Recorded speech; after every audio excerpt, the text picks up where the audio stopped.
हमारी संस्कृति, हमारे संस्कार सदा रहे हमारे साथ। भारत के महान ग्रंथों और काव्यों का संपूर्ण संकलन। सब्सक्राइब करें तिलक। प्रार्थना की खुशबू, साइकिल प्योर अगरबत्ती।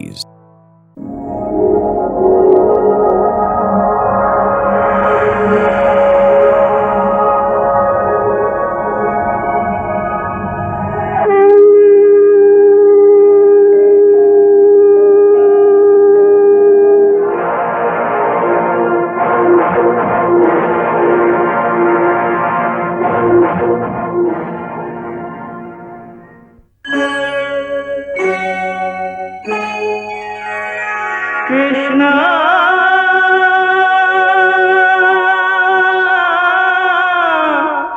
कृष्णा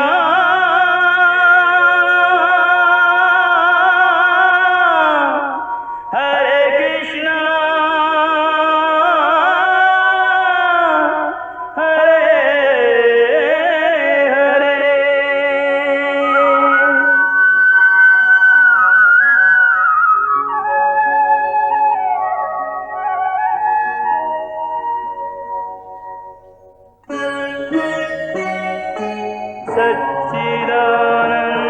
सच्चिदानन्दरूपाय विश्वोत्पत्त्यादिहेतवे तापत्रयविनाशाय श्रीकृष्णाय वयं नमः।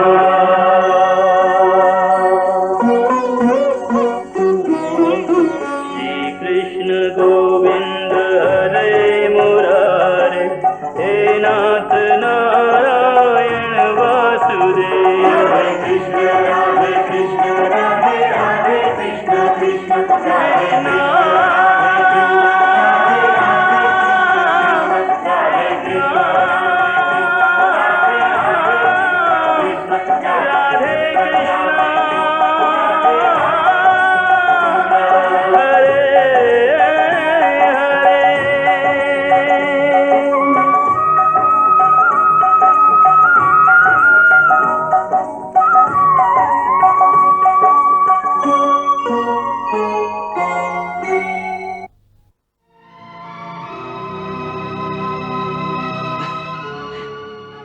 कन्हैया, सब क्षत्रिय राजा हार गए। अब ये ब्राह्मण धनुष उठाएगा। यही अर्जुन है दाऊ भैया। हाँ?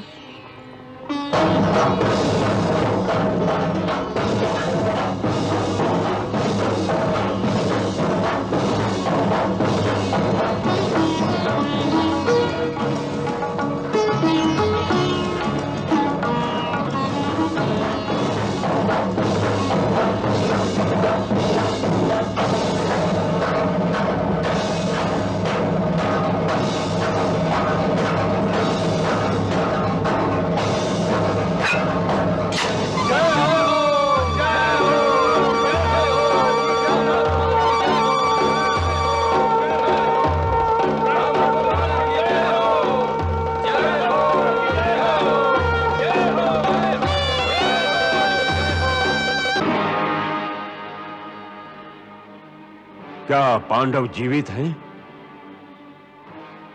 तो क्या वारणावत की घटना सत्य नहीं थी विदुर? वारणावत की घटना सत्य थी, और यह भी सत्य है कि पांडव जीवित हैं।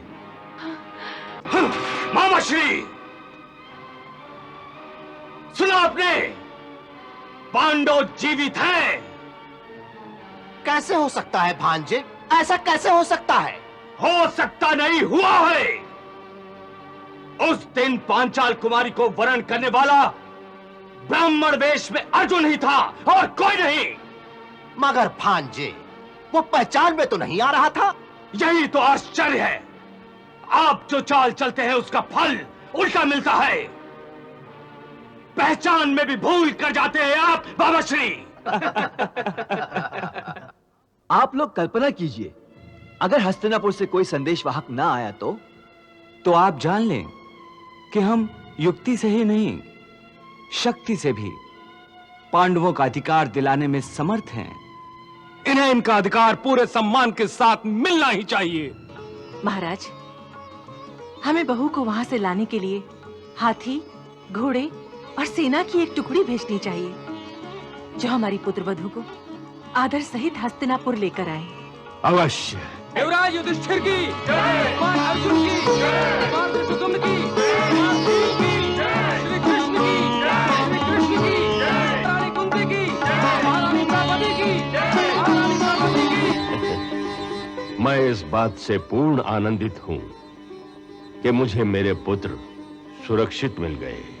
आनंद के इस अवसर पर अन्यथा न लें तो एक बात कहूं महाराज। अवश्य। महाराज, अब तो पांडवों का परिवार भी बस गया, शनय शनय उनके कुल में वृद्धि भी होगी, इसलिए हस्तिनापुर के राज्य में उन्हें भी भागीदार बनाना उचित होगा।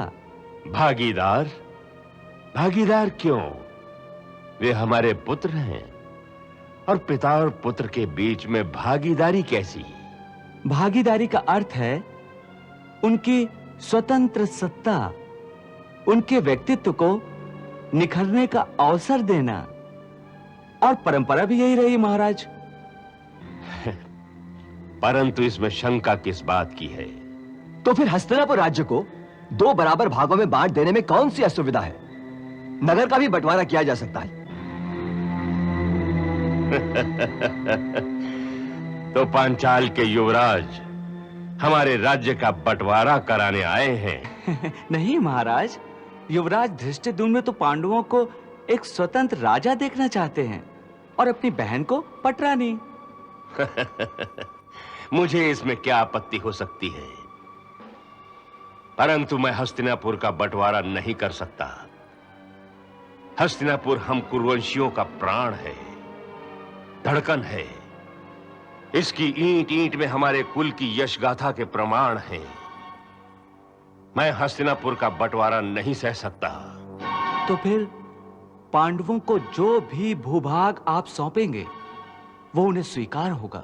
यदुनंदन, इस बात का क्या भरोसा है कि पांडवों को जो भी भूभाग सौंपेंगे वो उन्हें स्वीकार होगा? गांधार कुमार, कृष्ण का आश्वासन ही इस बात का प्रमाण है। अच्छा, तुम ठहरिए महाराज, ठहरिए। क्या कहना चाहते हो शकुनी? यही कि पांडव तो वीर हैं, गंभीर हैं और दिव्य अस्त्रों के जानकार भी।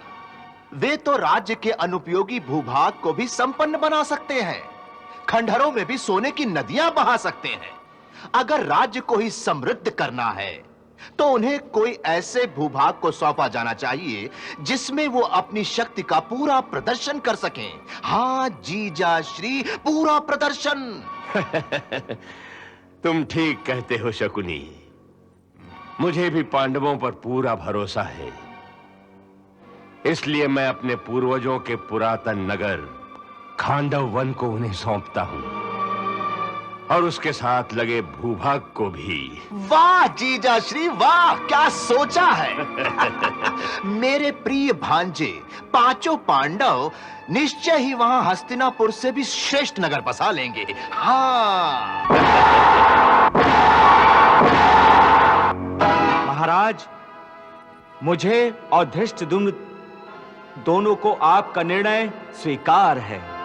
इतिहास साक्षी है कि शौर्यवान राजाओं ने अपनी भुजाओं के बल से ही नई नई राजधानियों का निर्माण किया है। निश्चय ही गांधार कुमार की यह बात इस बार सत्य होकर ही रहेगी। आखिर निर्णय क्या हुआ है देवकी नंदन? वही जो मेरा पूर्व अनुमान था। महाराज धृतराष्ट्र ने आप लोगों को खांडव वन का क्षेत्र सौंपा है। खांडव वन? परंतु अब खांडव वन में क्या है? वहां कहां राजधानी बनेगी? वहां तो पुराने खंडहर ही खंडहर हैं पुत्र। अरे बुआ, वहां बहुत कुछ है। सबसे पहले तो वहां हमारी प्रिय यमुना जी हैं। चारों ओर वनों की हरियाली छटा है, पर्वतमालाएं हैं, और इससे अधिक आपको क्या चाहिए बुआ? परिहास न करो कन्हैया। क्या मेरे पुत्रों के भाग में यही संपत्ति आनी थी? क्या इसीलिए तुम और धृष्टद्युम्न महाराज से वार्ता करने के लिए गए थे? आप चिंता ना करें बुआ, आपके साथ मैं हूं और आपके 5 वीर पुत्र हैं। लेकिन ये न्याय नहीं है। न्याय और अन्याय का प्रश्न तो वहीं उठता है माताश्री, जहां पर अधिकार पहले से ही प्रमाणित हो। इस समय तो महाराज ने जो भी भूभाग हमें दिया है उसी पर संतुष्टि करनी होगी। तुम लोग जैसा उचित समझो करो। हाँ बुआ, आप खांडववन चलने की तैयारी कीजिए। इससे पहले हम और अर्जुन आज प्रस्थान करते हैं और जाकर देखते हैं कि वहां क्या किया जा सकता है।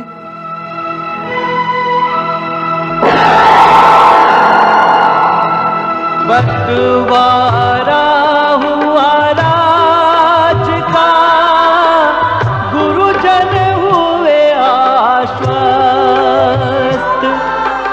पांडु सुतों के भाग में आया खांडव प्रस्थ, आया खांडव प्रस्थ।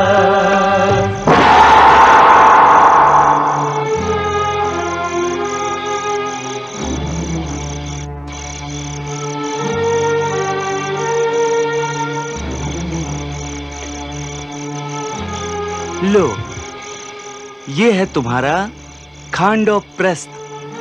मधुसूदन, हाँ, यहाँ तो केवल जंगल और खंडहर ही हैं।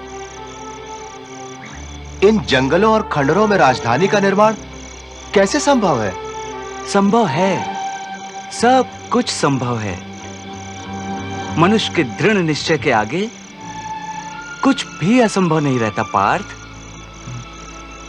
हमें इन्हीं खंडहरों में राजधानी की संभावनाओं का पता करना है और हस्तिनापुर से हम आए भी इसीलिए हैं अर्जुन।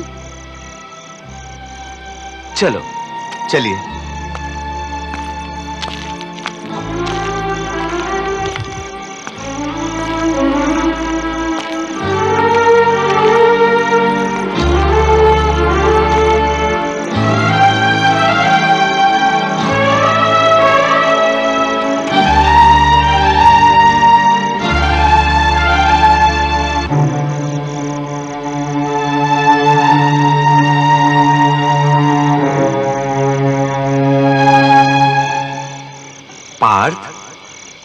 इन्हीं खंडहरों में तुम्हारे पूर्वजों ने एक भव्य नगर बसाया था।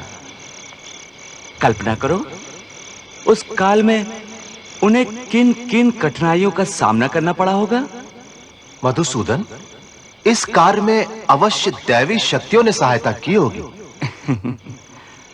सो तो आज भी संभव है। अर्थात ये कि जब भी कोई जीव दृढ़ संकल्प होकर एक दृढ़ विश्वास के साथ किसी भी काम का बीड़ा उठाता है तो दैवी शक्तियों को उसकी सहायता के लिए स्वयं ही आना पड़ता है। यही कर्म का दैवी विधान है अर्जुन।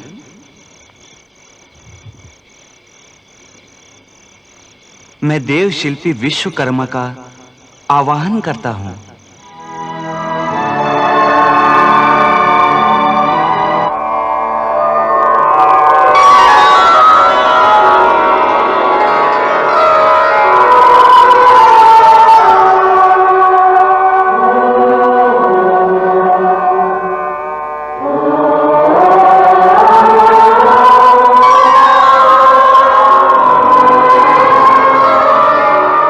हे प्रभु, विश्वकर्मा का प्रणाम स्वीकार करें।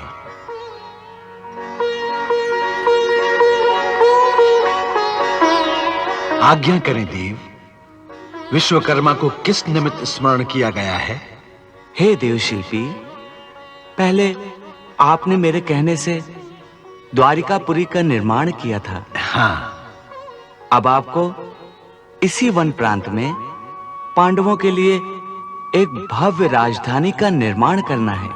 भगवान, उसके लिए मेरी क्या आवश्यकता है? दानवों का राजा मैं दानव, मेरा मित्र है। वो दैत्य शिल्पी भी है, पूर्व काल में ये खांडवप्रस्थ नगर उन्हीं के द्वारा बनाया गया था।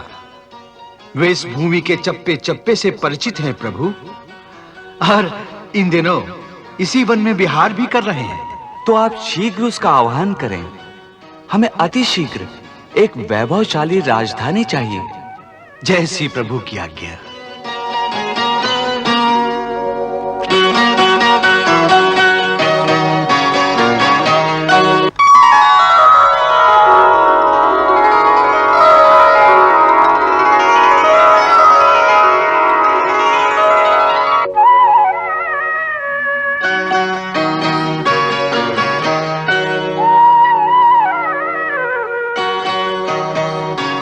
मुझे क्यों स्मरण किया मित्र? हे दैत्यों के श्रेष्ठ शिल्पी, मुझे भगवान श्री कृष्ण ने पांडवों के लिए इसी स्थान पर एक राजधानी बनाने का आदेश दिया है। आज मैं कितना भाग्यशाली हूं कि सहज में ही प्रभु के दर्शन मुझे मिल गए। निश्चय ही महाराज मैदानव, आपके पुण्यों का उदय हुआ है। आपने पहले भी इस नगर का निर्माण किया था। आप इसकी संरचना से पूरी तरह परिचित हैं। निश्चय ही। सबसे पहले दैत्यराज वृषपर्वा के लिए मैंने इस नगर का निर्माण किया था।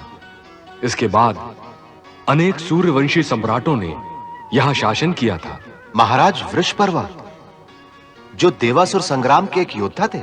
हां पांडुपुत्र, खांडवप्रस्थ के अनेक रहस्यों से मैं परिचित हूं।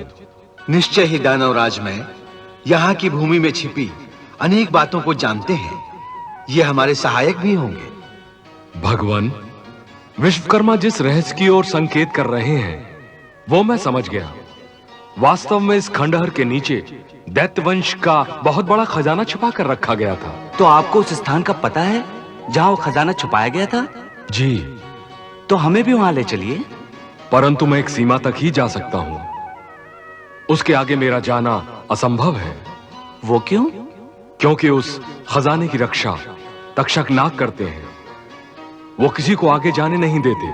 कोई बात नहीं, आप चलिए तो। जो आज्ञा प्रभु, आइए।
आगे का मार्ग दिखाइए दानवराज। प्रभु, आगे का मार्ग मंत्रों से कीलित है। यहां से नागराज तक्षक का पहरा आरंभ हो जाता है। इन सीढ़ियों पर पांव रखते ही नागराज प्रकट हो जाएंगे। क्या सच? जी हां। अच्छा,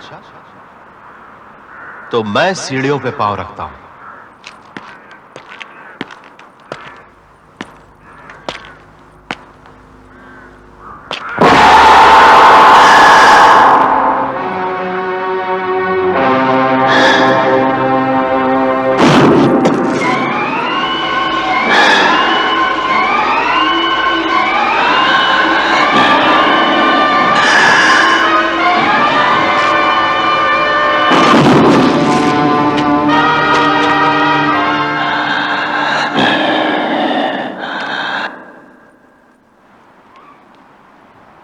आपकी ये मुस्कान मुझे संदेह में डाल रही है प्रभु।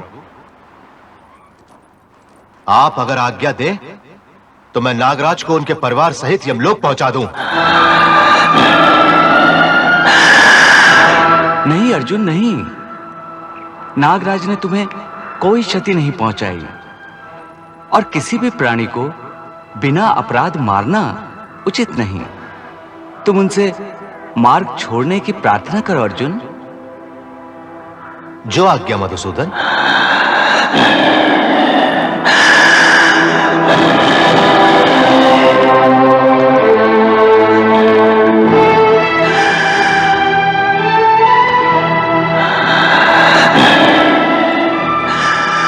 हे नागराज, हमें आगे का मार्ग चाहिए। आप हमारा आगे का मार्ग छोड़ दें।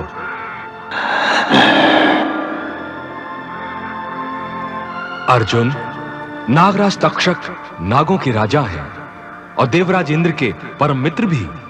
इसीलिए वे देवेंद्र के अतिरिक्त और किसी की बात नहीं मान सकते।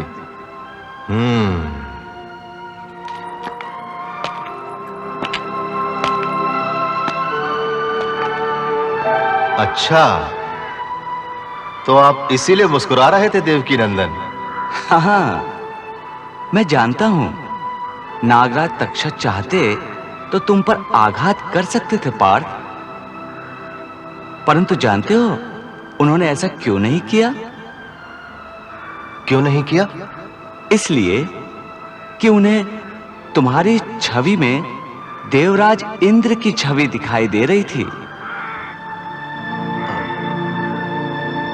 ऐसा क्यों है मधुसूदन?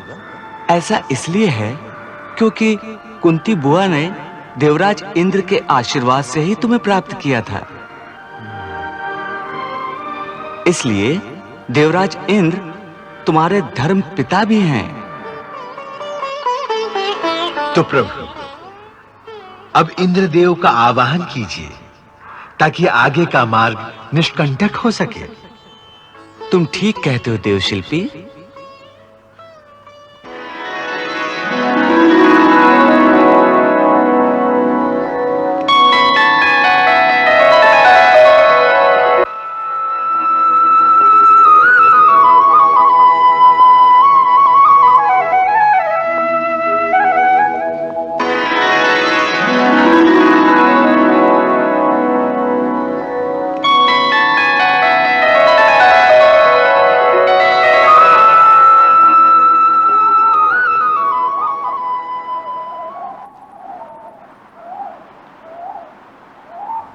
भगवान के श्री चरणों में सेवक इंद्र का प्रणाम स्वीकार हो।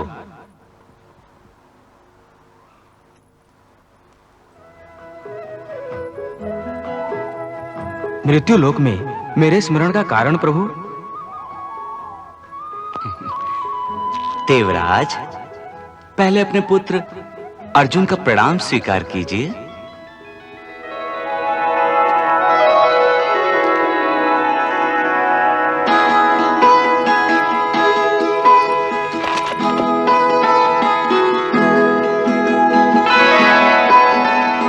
प्रणाम धर्मपिता। आयुष्मान भव, यशस्वी भव।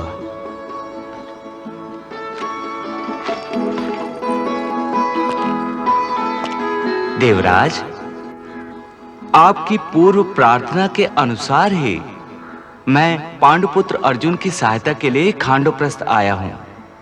मैं जानता हूं भगवान कि आप अपना वचन सदा निभाते हैं। सो गोवर्धन पर्वत पर जब आपने मुझे आश्वासन दिया था कि आप मेरे पुत्र अर्जुन की रक्षा करेंगे, तब से मुझे कोई चिंता नहीं रही।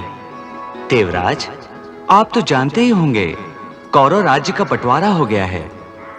बंटवारे में पांडवों की भागीदारी में यही क्षेत्र आया है, जिसका इन्हें नए सिरे से निर्माण करना होगा। और फिर राज्य के संचालन में तो बहुत धन की आवश्यकता होगी। सो दानवराज की सहायता से हम उस प्राचीन खजाने की खोज में निकले हैं, परंतु आपके नागराज तक्षक ने हमारा मार्ग रोक रखा है।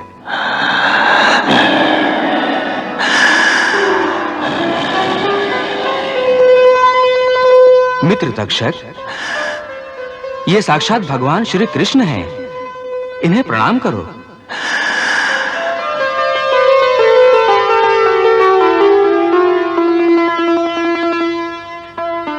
अब मेरी प्रार्थना है मित्र, तुम ये स्थान छोड़ दो और पांडु पुत्रों के सहायक बनो। तुम अपने परिवार सहित कुरुक्षेत्र में जाकर निवास करो। वो स्थान सुरक्षित है।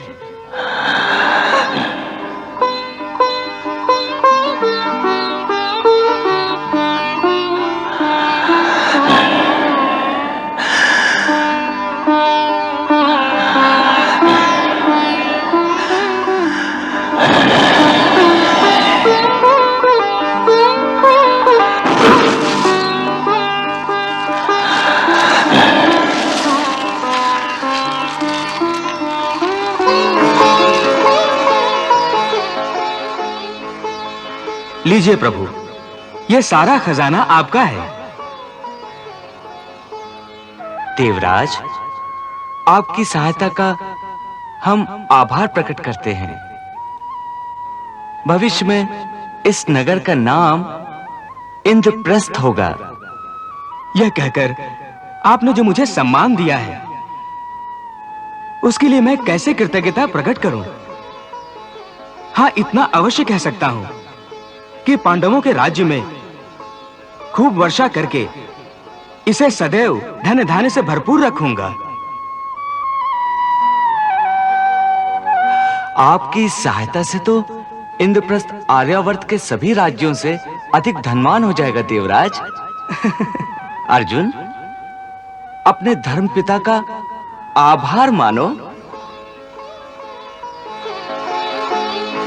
पांडुकुल सदा आपका आभारी रहेगा तात। यह मेरा कर्तव्य था पुत्र। और हां महाराज, मैं आज्ञा देवराज। आप पांडवों के राज्य में एक ऐसी सभा का निर्माण करें जो मेरी सुधर्मा सभा से भी श्रेष्ठ हो। आज्ञा शिरोधार्य है देवराज। अब आप लोग निष्कंटक होकर आगे जाएं। अब कोई बाधा नहीं होगी। भगवान, अब आप मुझे आज्ञा दीजिए।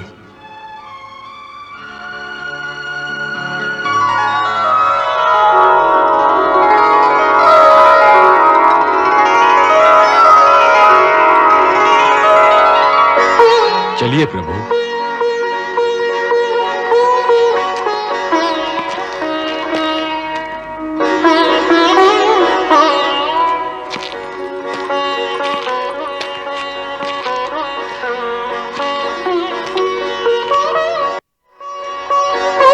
आइए प्रभु।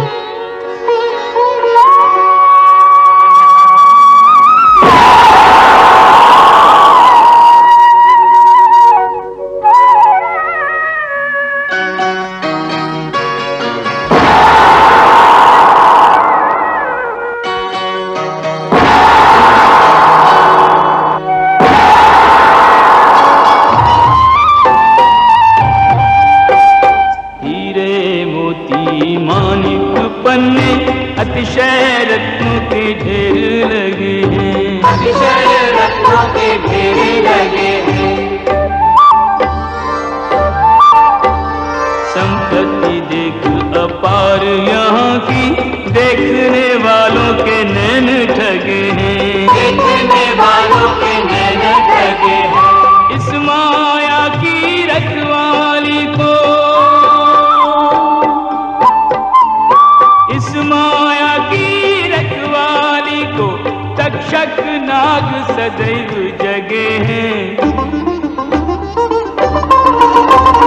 इस माया की रखवाली को तक्षक नाग सदैव जगे हैं। कृष्ण कृपा से पांडु सुतों के देखो सोए भाग जगे हैं। कृष्ण कृपा से पांडु सुतों के देखो सोए भाग जगे हैं। माया के अधिकारी आ गए, खांडव प्रस्थ में वो दिन आया, खांडव प्रस्थ में वो दिन आया। अक्षय तीरों वाला तरकश पांडु सुतों ने यहीं से पाया, पांडु सुतों ने यहीं से पाया। प्राप्त हुआ गांडीव धनुष, प्राप्त हुआ गांडीव धनुष वो अर्जुन का यश जिसने बढ़ाया। प्राप्त हुआ गांडीव धनुष वो अर्जुन का यश जिसने बढ़ाया। कहने को माया धरातल की, सच पूछो तो है सब कृष्ण की माया।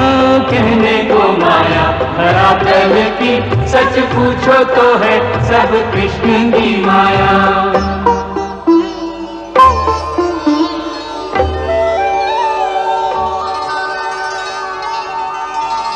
मधुसूदन, ये सोने का रथ पूर्व काल के महाराजा सोम का रथ है।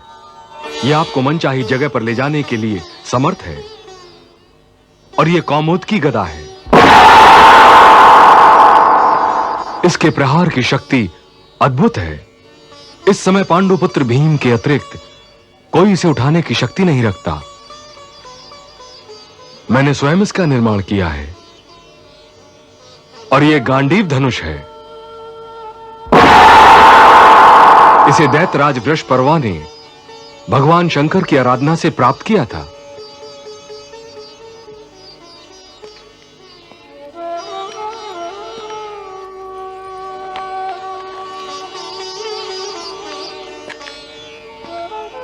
सखा, ये लो गांडीव धनुष, सबसे तुम्हारी रक्षा और तुम्हारी विजय का एकमात्र अस्त्र होगा। ये जीवन भर तुम्हारा साथ देगा। इसके पश्चात तुम्हें किसी और अस्त्र की आवश्यकता नहीं रहेगी। इसी धनुष के द्वारा तुम सभी प्रकार के दिव्य बाणों का संधान कर सकोगे।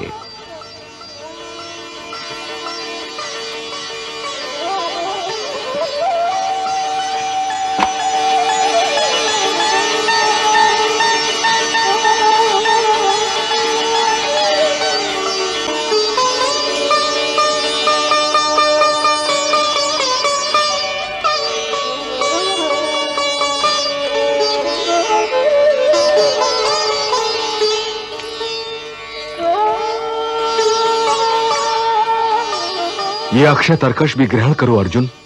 इसे स्वयं अग्निदेव ने प्रसन्न होकर दैत्यराज को दिया था। इस अक्षय तरकश के बाण कभी समाप्त नहीं होते।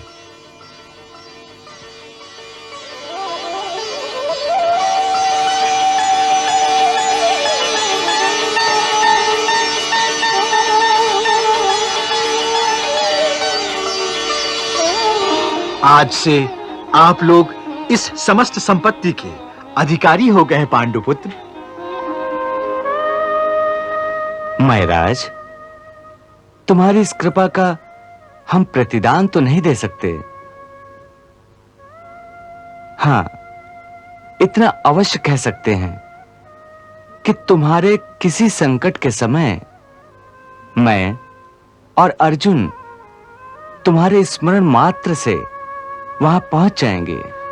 इस संसार में और क्या चाहिए प्रभु? आपका ये वरदान स्वयं में मेरे जन्म की उपलब्धि है नाथ।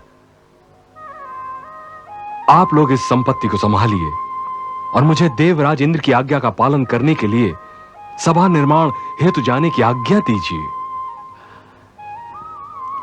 तथास्तु।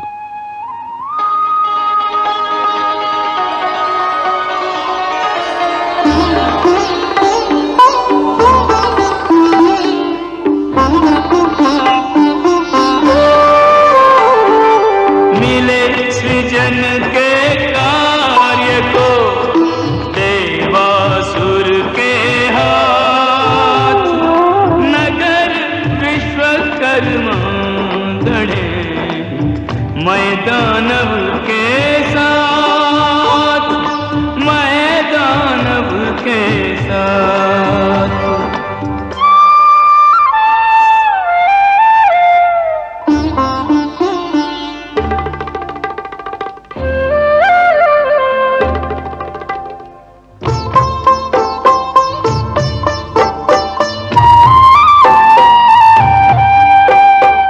विश्वकर्मा और मैं दानव नूतन नगर बसाने लगे हैं।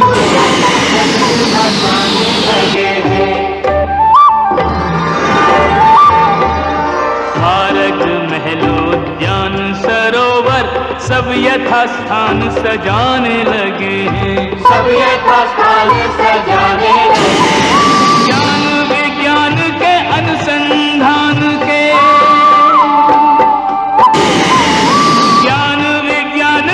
अनुसंधान के शुभ फल सामने आने लगे हैं। ज्ञान विज्ञान के अनुसंधान के शुभ फल सामने आने लगे हैं। पांडव गण के खांडव प्रस्थ को ये इंद्रप्रस्थ बनाने लगे हैं। पांडव गण के खांडव प्रस्थ को ये इंद्रप्रस्थ बनाने लगे हैं।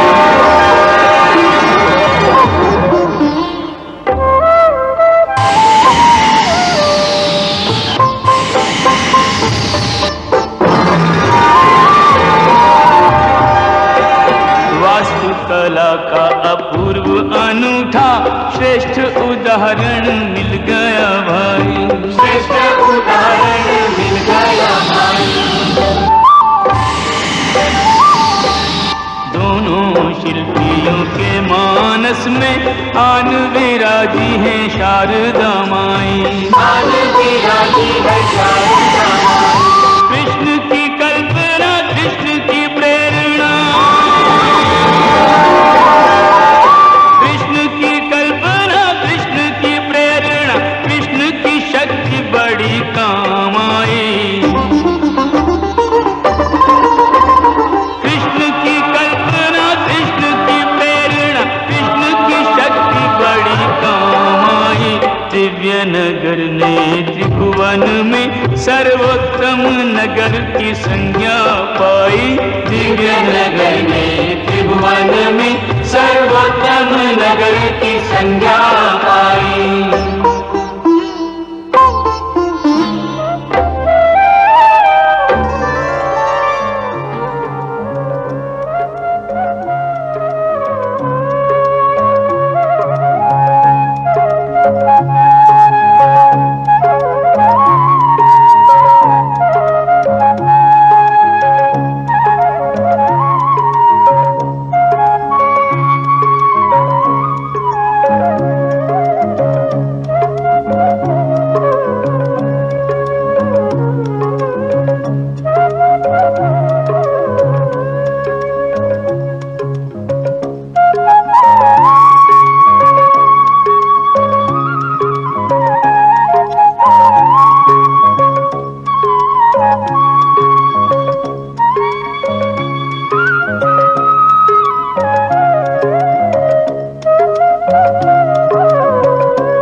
उपधाराये अस्मान् विश्वानि देव वयुनानि विद्वान् युद्धस्मज्जुहुराणमेनो।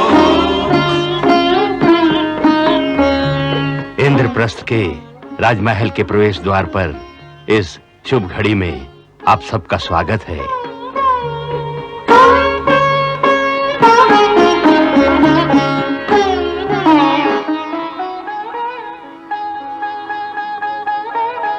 कुलगुरु मुनिवर धौम्य जी गृह प्रवेश के इस पावन बेला में प्रथम तिलक के अधिकारी श्री कृष्ण हैं। पहले इन्हें तिलक कीजिए मुनिवर। इनकी कृपा से ही इंद्रप्रस्थ नगर का निर्माण संभव हुआ है। नहीं महाराज, ये नगर आपका है, ये राज्य भी आपका है और ये राजमहल भी आपका है, इसलिए प्रथम तिलक आपका ही होना चाहिए। कृष्ण, युधिष्ठिर ठीक कह रहे हैं। इस राजमहल में सबसे पहले तुम ही प्रवेश करोगे। तुम्हारे चरणों की धूल से यह स्थान पवित्र होगा। इससे सदैव मेरे पुत्रों का कल्याण होगा। अच्छी बात है बुआ, आपकी आज्ञा और पांडवों की विनम्रता के आगे मैं सर झुकाता हूं। जैसी आपकी इच्छा। ओम स्वस्ति न इंद्रो वृद्धश्रवाः स्वस्ति न पूषा विश्ववेदाः स्वस्ति नस्तारक्षो अरिष्टनेमि स्वस्ति नो बृहस्पतिर्दधातु।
हरे